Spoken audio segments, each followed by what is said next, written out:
মৌসুমীর সংসারে সবাইকে জানাই স্বাগত। শুভ সকালের অনেক শুভেচ্ছা, অনেক ভালোবাসা। আশা করি আপনারা সবাই ভালো আছেন। পুরো ভিডিও দেখার অনুরোধ রইল। সবার কাছেই ভালো লাগলে একটা লাইক, একটা কমেন্ট আর একটা শেয়ার করে পাশে থাকবেন। এটা দেখছেন গতকালকের ভিডিও। তো গতকালকে গেছে কিন্তু বুধবার। তো ঋষির তো সকালে পড়া থাকে না, ওই জন্য ওকে বললাম তুমি টুকটাক হাতে হাতে কাজগুলো করে দাও। আর আমিও কিন্তু কাজ শুরু করেছি। তো আমাদের এদিকে তো বৃষ্টি হচ্ছে দুদিন ধরে। আমাদের এদিকে বলে নয়, অনেক জায়গাতেই বৃষ্টি হচ্ছে, সেগুলো ফেসবুকের মাধ্যমে বা খবরে জানতেই পারছি। তো চা বানিয়ে নিলাম। দেখছেন তো খুঁড়িয়ে খুঁড়িয়ে হাঁটছি, পাটা না সোজা ঠিকঠাকভাবে ফেলতে পারি না। তো যাই হোক, চাটা বানিয়ে নিয়ে এই ঘরে যখন আসি একটু বেশিরভাগ ভিডিও দিই, কারণ আমার এই চাটা দেখতে অনেকেই ভালোবাসেন আর এর জন্য আমি ভালো ভালো কমেন্টও পাই, তাই জন্য। আর হ্যাঁ, বলে দিই, মাঝে কিন্তু সুগার ফ্রি দিয়ে চা খাচ্ছিলাম, কিন্তু এখন কিন্তু আবার চিনি দিয়েই খাচ্ছি, কারণ সুগার ফ্রি খেতে আর ভালো লাগছে না। তো মাঝে অনেকটা টাইম চলে গেছে, আমরা আমাদের টুকটাক কাজ সেরে নিয়েছি, আর ঋষি আর আমি হালকা টিফিন খেয়ে নিয়েছি, আর তাড়াতাড়ি করে না রান্নাঘরে গেছি যে একটু খিচুড়ি বানাবো, খিচুড়ি খাবো। এমনি গোবিন্দভোগ চাল দিয়ে খিচুড়ি বেশিরভাগ খাই। আর আমার ফেসবুকে এক ভাই আছে, সুরজিৎ ভাই, ও না আগে বেশিরভাগ খিচুড়ির পোস্ট দিতাম, তো ও ভীষণ ভালোবাসতো, বলতো দিদি তোমার এই খিচুড়ি বানানোর ভিডিও বা খিচুড়ি দেখতে কিন্তু বেশ ভালো লাগে। তো অনেক দিন পরেই আবার এরকম খিচুড়ি বানাচ্ছি, সেটারই ভিডিও দিচ্ছে। আমি জানি না সেই ভাইয়ের চোখে পড়বে কিনা। আর আমি না খিচুড়ি বানালে বেশিরভাগ গোবিন্দভোগ চালেরই খিচুড়ি বানাই, কিন্তু এখন ঘরে যে চাল ছিল, মানে ভাতের যে চাল, সেটা দিয়েই বানাচ্ছি।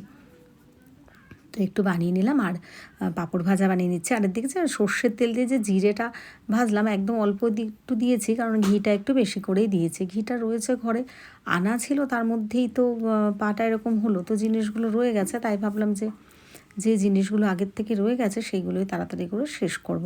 এই ব্যাট পাঁপড়গুলো অনেক দিন, মানে 1 মাস আগে আনা ছিল, আরও পাঁপড়ও আছে, মাধুরী পাঁপড়, তো ওটা যেহেতু প্যাক করা, তো ভাবলাম যে ওটা থাক, এগুলোকেই আগে তাড়াতাড়ি শেষ করি। তো খাওয়া দাওয়া হয়ে গেছে। তারপরে আমি ঋষির কাছে একটু বসেছি, পড়াশোনা তো করতেই চায় না, ও জোর করে একটু বসানো, কারণ আজকে বিকেলেই ঋষির আবার পড়া আছে। তো আমি একটু চুলটা যাতে শুকিয়ে যায়, একটু ভেজা ভেজা ছিল, চুলটাকে খুলে নিয়ে একটু বসেছি। আর হ্যাঁ, ওই যে বলে না যে সব কিছুর জন্য খারাপ, এরকম হয় না। মানে সত্যি কথা বলতে, অনেক দিন আপনারা যারা প্রথম ফেসবুকে, মানে প্রথম থেকে ছিলেন, প্রথম দেখেছেন যে আমার হাতের নখগুলো এরকম বড়ো ছিল। নখগুলো না ভেঙে যেত, মেনটেন করতে পারতাম না, তো মাঝে কেটেই ফেলেছিলাম। ওই বাঁ হাতেরটা কোনো সময় অল্প অল্প থাকলে, ডান হাতে তো একেবারেই না। তো এই যে 1 মাস টানা, 1 মাস কি 1 মাস 15 দিন টানা যে বসে রয়েছি, তাতে নখগুলো বেশ বড় হয়ে গেছে। আমার না কাটতে ইচ্ছা করছে না, ভালো লাগছে। যদিও আমি নখ রাখতে পারি না, আবার এই কাঁচা ধোয়া করবো বা নিজেই হয়তো কোনো সময় বসছি, মানে ফেটে গেছে, ঋষিকা আবার একটা মারতে গিয়েও হয়তো একটা ফেটে গেল, এরকম হয়ে যায়। তো আমার এক মাসিমণি আছে ফেসবুকে, মাসিমণি সবসময় কমেন্ট করে যে নখগুলো, হাতগুলো বেশ সুন্দর লাগছে। না, নখগুলো সুন্দর লাগছে, কিন্তু হাতগুলো আমার আগাগোড়াই সুন্দর। এই নিয়ে আমাকে আমার কলেজের অনেক মানে বন্ধু কি বান্ধবী কি, মানে আমি ছেলে মেয়ে উভয়ই বলছি, সবাই বলতো যে তোর হাতগুলো খুব সুন্দর দেখতে, মানে আঙুলগুলো খুব সুন্দর, আর নখগুলো থাকলে কিন্তু বেশ ভালো লাগে। আর আগে দুটো সোনার আংটি সবসময় হাতে থাকতো, আপনারা যারা প্রথমে আছেন দেখেছেন আংটি দুটো দিয়ে। তো যাই হোক, ওগুলো ভেঙে গেছে বলে এখন আর পরাও হয় না, সেরমভাবে রয়ে গেছে, গুছিয়ে নিতে পারিনি। তো একটু নেলগুলো সেভ করে আর একটু নেল পালিশ দিলাম, তো দেখিয়েও নিলাম।